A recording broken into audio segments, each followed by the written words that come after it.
요한복음 1장 1절에서 5절. 한 처음에 말씀이 계셨다. 말씀은 하느님과 함께 계셨는데 말씀은 하느님이셨다. 그분께서는 한 처음에 하느님과 함께 계셨다. 모든 것이 그분을 통하여 생겨났고 그분 없이 생겨난 것은 하나도 없다. 그분 안에 생명이 있었으니 그 생명은 사람들의 빛이었다. 그 빛이 어둠 속에서 비치고 있지만 어둠은 그를 깨닫지 못하였다.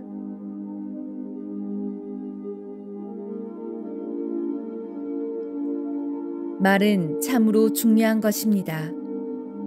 대화를 하다 보면 왠지 명료한 느낌이 들지 않는 분들이 있습니다. 잔머리를 쓰는구나 하는 느낌을 주는 분들.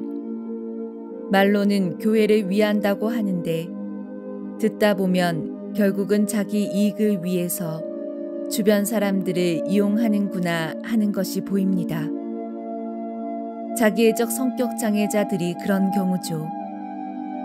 이런 사람들은 다른 사람이 그의 실체를 밝히려고 할 경우에 온갖 방어책과 공격을 마다하지 않습니다.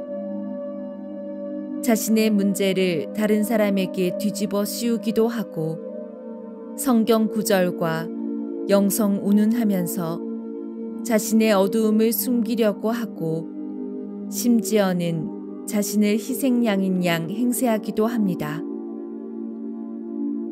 그런데 문제는 그런 행위를 하는 자신을 보지 못하고 정말 자신이 그런 사람인 것처럼 착각한다는 것이 문제입니다. 그래서 주위 사람들에게 거짓말을 밥 먹듯이 하면서도 진정한 마음인 듯이 눈물을 흘리기도 하는 것이죠. 말은 바른 말인데 너무 강파르고 메마른 말을 하는 사람, 누군가에 대한 적대감이 넘쳐서 살기 어린 말을 하는 사람, 사람 사이에 분열을 일으키는 말을 하는 사람, 자기 문제는 하나도 없고 다른 사람 문제만 이야기하는 사람, 이런 사람들은 투사 일반화와 같은 미성숙하고 원시적인 방어 기제를 사용하는 사람들입니다.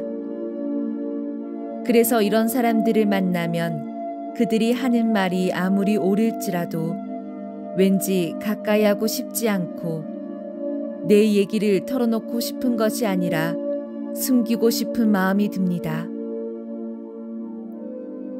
그가 휘두르는 칼이 언제 나에게 올지 모르기 때문입니다.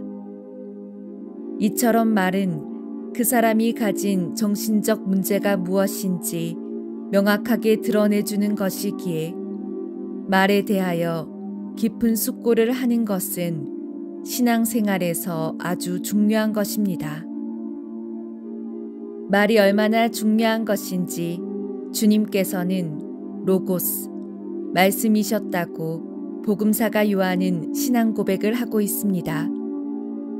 성경의 말씀들은 어두움을 질타하는 말씀이 많습니다.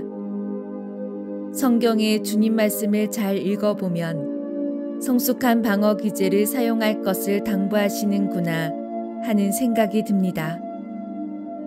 그런데 원시적인 방어 기제를 사용하는 사람들이 주님의 말씀을 자기 멋대로 왜곡 해석해서 사람들에게 마치 주님의 가르침인 양 가르치는 것이 문제입니다. 이것이 얼마나 심각한 문제인지 주님께서는 그 당시 사람들에게 바리사이의 누룩을 조심하라고 경고를 하셨을 정도입니다. 그런데 현대에 와서는 사업을 하는 사람들, 정치인들 뿐만 아니라 이제는 종교인들 중에서도 이런 부류의 사람들이 심심치 아니하게 나타나고 있어서 진리를 가리기 위해서 애를 먹어야 하는 시대가 온 것이 아닌가 하는 생각이 들기도 합니다. 사람이 사용하는 방어 기제는 정신병리와 직접적으로 관계되며 자아에 작용하는 작용점이 되므로 자세하게 점검할 필요가 있습니다. 빛이 어둠 속에서 비치고 있지만 어둠은 그를 깨닫지 못하였다. 혹 내가 이렇게 살고 있지는 않은지 성령의 빛 속에서 자신을 살펴볼 일입니다.